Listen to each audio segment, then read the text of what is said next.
Hello, അസ്സലാമു അലൈക്കും, നമസ്കാരം. പിന്നെ നമ്മൾ ചെയ്യാൻ പോകുന്നത് വളരെ സിമ്പിളായിട്ടുള്ള മട്ടൺ കൊണ്ടുള്ള ഒരു ഡിഷാണ് കേട്ടോ. പ്രഷർ കുക്കറിൽ ചെയ്യാൻ പറ്റുന്ന വളരെ സിമ്പിളായിട്ടുള്ള ഒരു ഡിഷാണ്. മട്ടൺ ഡ്രൈ റോസ്റ്റാണെന്ന് നമ്മൾ ചെയ്യുന്നത്. മസാലകളൊക്കെ വളരെ ഫ്രഷ് ആയിട്ട് നമ്മൾ പൊടിച്ചെടുത്തിട്ട് ചെയ്യുന്ന വളരെ ടേസ്റ്റി ആയിട്ടുള്ള ഒരു ഡിഷാണ്. മാത്രമല്ല നമ്മുടെ ചപ്പാത്തി, പുട്ട്, അപ്പം, അതുപോലെ തന്നെ നമ്മുടെ ഗീ റൈസ്, അതായത് നമ്മുടെ നെയ്ച്ചോറിലേക്കൊക്കെ നല്ല കോമ്പിനേഷനാണ്. അപ്പോൾ നമുക്കിത് എങ്ങനെയാണ് തയ്യാറാക്കുക എന്നുള്ളത് നോക്കാം. ഇതിലേക്ക് വേണ്ടി ഞാൻ ആദ്യം പറഞ്ഞു നമ്മൾ ഫ്രഷ് ആയിട്ടുള്ള മസാല പൗഡറാണ് ചെയ്യുന്നത്. എപ്പോഴാണോ നമ്മൾ കുക്ക് ചെയ്യുന്നത് അതിന് തൊട്ട് മുമ്പ് നമുക്ക് തയ്യാറാക്കി എടുത്താൽ മതി. അപ്പോൾ ഇതിലേക്ക് വേണ്ടി ഞാനിവിടെ എടുത്തിട്ടുള്ളത് 1/2 കിലോ മട്ടണിലേക്കുള്ള മസാലയാണ് കേട്ടോ പറയുന്നത്. ഒരു 1 ടേബിൾ സ്പൂണോളം ഫ്രഷ് ആയിട്ടുള്ള പച്ചമല്ലി എടുക്കാം. പിന്നെ നമ്മുടെ വറ്റൽമുളക്, അത് നമ്മുടെ എരിവിനനുസരിച്ചിട്ടാണ് എടുക്കേണ്ടത്. ഞാനിവിടെ 5 വറ്റൽമുളക് വരെ എടുത്തിട്ടുണ്ട്. പിന്നെ ഒരു 1/2 ടീസ്പൂണോളം ഫ്രഷ് ആയിട്ടുള്ള കുരുമുളക്, അതായത് നമ്മുടെ ബ്ലാക്ക് പെപ്പർ കോൺസ്. പിന്നെ ഒരു 1/4 ടീസ്പൂൺ നമ്മുടെ ചെറിയ ജീരകം. കൂടെ നമ്മളൊരു 1 ബേ ലീഫ് എടുത്തിട്ടുണ്ട്. ഒരു 2 ചെറിയ കഷ്ണം പട്ടയുണ്ട്. പിന്നെ ഒരു 3 ഏലക്ക, അതുപോലെ തന്നെ 3 ഗ്രാമ്പു. ഇത്രയാണ് നമ്മൾ 1/2 കിലോ മട്ടൺ വെച്ചിട്ട് ചെയ്യുമ്പം അത്യാവശ്യം നല്ല എരിവോട് കൂടിയിട്ടാണ് കേട്ടോ ഈ ഒരു ഡ്രൈ റോസ്റ്റ് ചെയ്യുന്നത്. അപ്പോൾ ഇത്രയും നമ്മൾ ഈ ഒരു പാനിലേക്ക് ചേർത്തിട്ട് ചെറുതാക്കി ഒന്ന് ചൂടാക്കിയിട്ട് എടുക്കുകയാണ്. ഒത്തിരി വലിയ ഫ്ലെയിമിലൊന്നും പാടില്ല, വളരെ ചെറിയ തീയിൽ വേണം. നമുക്കിങ്ങനെ തൊട്ട് നോക്കുമ്പം നമുക്ക് കുഴപ്പമില്ലാന്ന് തോന്നുന്ന ഒരു ചൂടുണ്ടാവുമല്ലോ, നമുക്കൊക്കെ എല്ലാവർക്കും തൊടാൻ പറ്റുന്ന ഒരു ചൂട്, അത്രേ പാടുള്ളൂ കേട്ടോ. അപ്പോൾ ഇത്രയും ചേർക്കുകയാണ്. ബേ ലീഫ് ഞാനിപ്പോൾ ചേർക്കുന്നില്ല. ഇതെല്ലാം കൂടെ ഒന്ന് ചൂടാക്കി എടുത്തിട്ട് ബേ ലീഫ് ചേർത്തിട്ട് കൊടുക്കാം. ബേ ലീഫ് എന്ന് വെച്ചാൽ നമ്മുടെ കറുകയില, അത് നമുക്കിപ്പോൾ ചേർത്തിട്ട് കൊടുക്കണ്ട, കുറച്ചുകൂടെ കഴിഞ്ഞിട്ട് ചേർത്തിട്ട് കൊടുക്കാം.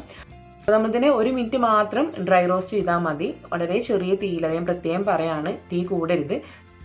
തീ കൂടി കഴിഞ്ഞാൽ പാനിന് ചൂടും കൂടും. അപ്പോൾ നമ്മൾ ചേർത്തിട്ടുള്ള ഐറ്റംസ് ഒക്കെ ഒന്ന് കരിയാനൊക്കെ ചാൻസ് ഉണ്ട്. അപ്പോൾ നമ്മൾ പൊടിച്ചെടുക്കുമ്പം ആ മസാല പൗഡറിൻ്റെ ടേസ്റ്റിലും വ്യത്യാസം വരും. അപ്പോൾ അത് ശ്രദ്ധിക്കുക. വളരെ ചെറിയ തീയിൽ ഇട്ടിട്ട് നമ്മളതൊന്ന് ചൂടാക്കിയിട്ട് എടുക്കാം. അപ്പോൾ ഞാൻ ഫ്ലെയിം ഓഫ് ചെയ്തിട്ട് ഈ പാനിൻ്റെ ചൂടിൽ തന്നെ കുറച്ചും കൂടെ സമയം വെച്ചിരുന്നാൽ മതി. എന്നതിന് ശേഷം ചൂടൊക്കെ ഒന്ന് പോയതിനു ശേഷം നമ്മുടെ മിക്സിയുടെ കുഞ്ഞു ജാറില്ലേ, അതിലേക്ക് ചേർത്തിട്ട് നന്നായിട്ട് ഇത് ഫൈനായിട്ട് പൊടിച്ചെടുത്തിട്ട് ഒരു ഭാഗത്ത് മാറ്റി വെക്കുക. അപ്പോൾ ഇതാണ് നമ്മുടെ സ്പെഷ്യലായിട്ട് നമ്മുടെ ഈ ഒരു ഡ്രൈ റോസ്റ്റിലേക്കുള്ള മസാല പൗഡർ. ഇത് നമ്മൾ ചെയ്യാൻ പോകുന്നത് ഒരു പ്രഷർ കുക്കർ എടുത്ത് സ്റ്റൗവിൽ വെക്കുക. ഇതിലേക്ക് ഒരു 1 ടേബിൾ സ്പൂണോളം നമ്മുടെ സൺഫ്ലവർ ഓയിലാണ് ഞാൻ ഒഴിച്ചു കൊടുത്തിട്ടുള്ളത്. വെളിച്ചെണ്ണയിലും ചെയ്യാം കേട്ടോ, കുഴപ്പമൊന്നുമില്ല. ഈ ഒരു ഓയിലിലേക്ക് നമ്മൾ ഡയറക്റ്റ് മട്ടൺ ഇട്ട് കൊടുക്കുകയാണ്. നമ്മൾ ഓൾറെഡി നന്നായിട്ട് കഴുകിയെടുത്ത് വെള്ളമൊക്കെ വാർത്തെടുത്തിട്ടുള്ള 1/2 കിലോ മട്ടനാണിത്. അത് നമുക്ക് ഇതിലേക്ക് ഇട്ട് കൊടുക്കാം. ഇനി നമ്മൾ വേറെ കാര്യങ്ങളൊന്നും ഇപ്പോൾ ചേർക്കുന്നില്ല. ഈ ഒരു ഓയിലിട്ടിട്ട് ഈ ഒരു മട്ടൺ ജസ്റ്റ് ഒന്ന് ഇളക്കിയെടുക്കുക, ഒന്ന് വഴറ്റിയെടുക്കുകയാണ് ചെയ്യുന്നത് ആദ്യം തന്നെ. അപ്പോൾ നമ്മൾ മട്ടൺ ചേർത്തിട്ട് ഇതാ 1 മിനിറ്റോളം ഒന്ന് വഴറ്റിയെടുത്തിട്ടുണ്ട്. ഇനി നമ്മൾ മട്ടനിലേക്ക് ആവശ്യമായിട്ടുള്ള ഉപ്പ് ചേർക്കുകയാണ്. അപ്പോൾ ആദ്യമേ ഒരുപാട് ഇട്ട് കൊടുക്കരുത്, കാരണം നമ്മളിപ്പം ഇപ്പോൾ ടേസ്റ്റ് ചെയ്യുമ്പോൾ നമുക്ക് മനസ്സിലാവില്ല. അപ്പോൾ കുറച്ച് ഉപ്പ് ഇട്ട് കൊടുത്തിട്ട് പിന്നെ നമ്മളൊക്കെ വഴറ്റിയൊക്കെ എടുത്തിട്ട് നമുക്ക് ടേസ്റ്റ് ചെയ്തിട്ട് പിന്നെ ആവശ്യത്തിലുള്ള ഉപ്പ് ചേർത്തിട്ട് കൊടുക്കാം. ഉപ്പ് ചേർത്തതിന് ശേഷം വീണ്ടും ഒന്ന് വഴറ്റി കൊടുക്കുക. ഇനി നമുക്കിതിലേക്ക് ഇഞ്ചിയും വെളുത്തുള്ളിയും രണ്ടും കൂടെ ഒന്ന് ചതച്ചെടുത്തിട്ടാണ് ചേർക്കുന്നത്. കട്ട് ചെയ്തിട്ട് ചേർക്കരുത് കേട്ടോ, ചതച്ചിട്ട് തന്നെ ചേർക്കണം, അപ്പോഴാണ് നല്ല ടേസ്റ്റ് കിട്ടുക. രണ്ടും കൂടെ നമുക്കൊരു 1.5 ടേബിൾ സ്പൂണോളം മതിയാകും. ഇപ്പം ഞാൻ എടുത്തിട്ടുള്ളത് കൂടുതൽ ഇഞ്ചിയാണ് കൂടുതൽ എടുത്തിട്ടുള്ളത് കേട്ടോ. അതുകൂടെ ചേർത്തിട്ട് നന്നായിട്ടൊന്ന് വഴറ്റി കൊടുക്കുക. എന്നിട്ട് നമ്മൾ 1 മിനിറ്റ് മാത്രം ഇതൊന്ന് അടച്ചു വെക്കുകയാണ്. പ്രഷർ കുക്കർ നമ്മൾ ടൈറ്റായിട്ട് ക്ലോസ് ചെയ്യരുത് കേട്ടോ, ജസ്റ്റ് ഒന്ന് അടച്ചു വെച്ച് കൊടുത്താൽ മതി. 1 മിനിറ്റ് ഇതുപോലെ ഒന്ന് ക്ലോസ് ചെയ്തതിന് ശേഷം വീണ്ടും തുറന്നിട്ട് വീണ്ടും നമ്മളൊന്ന് മിക്സ് ചെയ്തിട്ട് കൊടുക്കുകയാണ്. അപ്പോൾ നമ്മളിതിലേക്ക് എക്സ്ട്രാ വെള്ളമൊന്നും ചേർത്തിയിട്ടില്ല, പക്ഷേങ്കിൽ നമ്മുടെ മട്ടനിൽ നിന്ന് അത്യാവശ്യം വെള്ളമൊക്കെ ഇറങ്ങി വന്നിട്ടുണ്ട്. നമുക്കിത് കുക്ക് ചെയ്യാൻ പാകത്തിനുള്ള വെള്ളമൊക്കെ ഇപ്പോൾ തന്നെ ഇറങ്ങി വന്നിട്ടുണ്ട്. ഇനി നമ്മളിതിലേക്ക് ചേർക്കാൻ പോകുന്നത് ഒരു 1/4 ടീസ്പൂണോളം മഞ്ഞൾപ്പൊടി ചേർത്തിട്ട് കൊടുക്കാം. പിന്നെ നമ്മൾ ചേർക്കുന്നത് നമ്മളിപ്പോൾ നേരത്തെ ഡ്രൈ റോസ്റ്റ് ചെയ്തിട്ട് പൊടിച്ചെടുത്തില്ല നമ്മുടെ ഫ്രഷ് ആയിട്ടുള്ള മസാല. ഇത് നമുക്കിതിലേക്ക് മുഴുവനായിട്ട് തന്നെ ചേർക്കാം. പക്ഷേ ഈ ഒരു സമയം നമ്മൾ ഇതിൽ നിന്നും ഒരിത്തിരി മാറ്റി വെച്ചിട്ട് ബാക്കി നമ്മളിതിലേക്ക് ചേർത്തിട്ട് കൊടുക്കുകയാണ്. ഈ ഒരു മസാല പൗഡർ നമുക്ക് അത്യാവശ്യം എരിവ് നന്നായിട്ട് ഇഷ്ടമുള്ളവർക്ക് മുഴുവനായിട്ട് തന്നെ ചേർത്ത് കൊടുക്കാം കേട്ടോ. അപ്പോൾ ഞാനിതിലേക്ക് കുറച്ച് മാറ്റി വെക്കുന്നുണ്ട്, ബാക്കിയെല്ലാം ഇതിലേക്ക് ചേർത്തിയിട്ടുണ്ട്. നമ്മൾ ആ പൊടിച്ചെടുത്തിൽ നിന്നും കുറച്ചേ മാറ്റി വെച്ചിട്ടുള്ളൂ, ബാക്കി ഇതിലേക്ക് ചേർത്തിട്ട് നന്നായിട്ടൊന്ന് വഴറ്റി കൊടുക്കാം. നമുക്ക് എരിവൊക്കെ നോക്കിയിട്ട് വേണമെന്നുണ്ടെങ്കിൽ നമുക്ക് പിന്നെ ചേർത്തിട്ട് കൊടുക്കാവുന്നതാണ്. അപ്പോൾ അത്യാവശ്യം ഉപ്പും അതുപോലെ തന്നെ നമ്മുടെ മസാല പൗഡർക്ക് അത്യാവശ്യം എരിവും കാര്യങ്ങളൊക്കെ ഇപ്പം തന്നെ ഉണ്ട്. ഇനി നമുക്കിതിലേക്ക് ഒരു 2-3 ടേബിൾ സ്പൂൺ മാത്രം വെള്ളം ഒഴിച്ച് കൊടുക്കാം. കാരണം നമുക്ക് ഈ ഒരു മട്ടൺ കുക്ക് ചെയ്ത് വരുമ്പം ആ ഒരു ഗ്രേവി, ഒരു ശകലം ഗ്രേവി കാണാൻ വേണ്ടിയിട്ടാണ് ഞാൻ കുറച്ച് വെള്ളം ഒഴിച്ചിട്ടുള്ളത്. ഒട്ടും ഗ്രേവി വേണ്ട, നന്നായിട്ട് ഡ്രൈ ആക്കി എടുക്കണം എന്നുള്ളവർ വെള്ളം ചേർക്കേണ്ട ആവശ്യമില്ല കേട്ടോ. അപ്പോൾ ഇത്രയും ചേർത്ത് കൊടുത്ത് നമ്മൾ ആ മസാലപ്പൊടിയൊക്കെ ചേർത്ത് ഒരു 1-2 മിനിറ്റ് നമ്മളൊന്ന് വഴറ്റിയെടുത്തതിന് ശേഷം നമുക്ക് കുക്കറിൻ്റെ ലിഡ് കൊണ്ട് നല്ല ടൈറ്റായിട്ട് ക്ലോസ് ചെയ്തിട്ട് ഈ മട്ടൺ വേവിച്ചിട്ടെടുക്കാം. മട്ടൻ്റെ വേവ് എന്ന് പറയുന്നത് നമ്മൾ എടുക്കുന്ന മട്ടൻ്റെ വേവ് അനുസരിച്ചിട്ട് എടുക്കും. അപ്പോൾ ഞാനിവിടെ 6 വിസിൽ വന്നതിന് ശേഷമാണ് ഫ്ലെയിം ഓഫ് ചെയ്തിട്ടുള്ളത്. ഇപ്പോൾ കംപ്ലീറ്റ് സ്റ്റീമൊക്കെ പോയിട്ടുണ്ട്. ഇനി നമുക്കിത് തുറന്ന് നോക്കാം.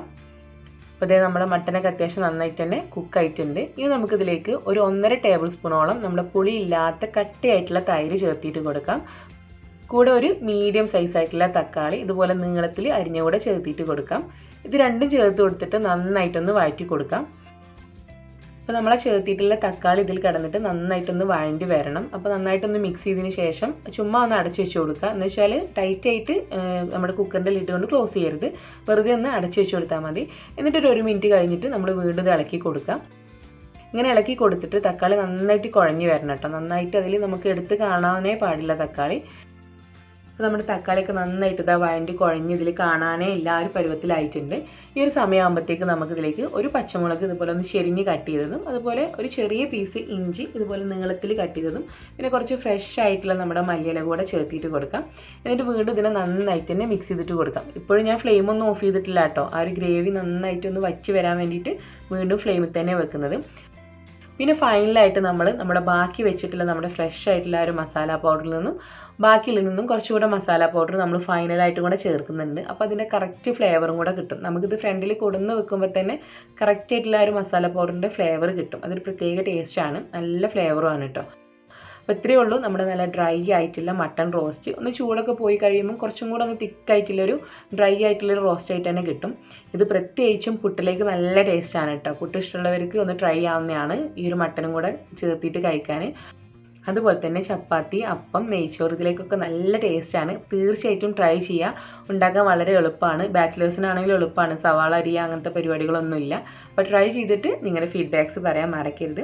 വീഡിയോ ഇഷ്ടമായാലും ലൈക്ക് ചെയ്യുക, ഫ്രണ്ട്സിലേക്കും റിലേറ്റീവ്സിലേക്കും ഒന്ന് ഷെയർ ചെയ്തിട്ട് കൊടുക്കുക.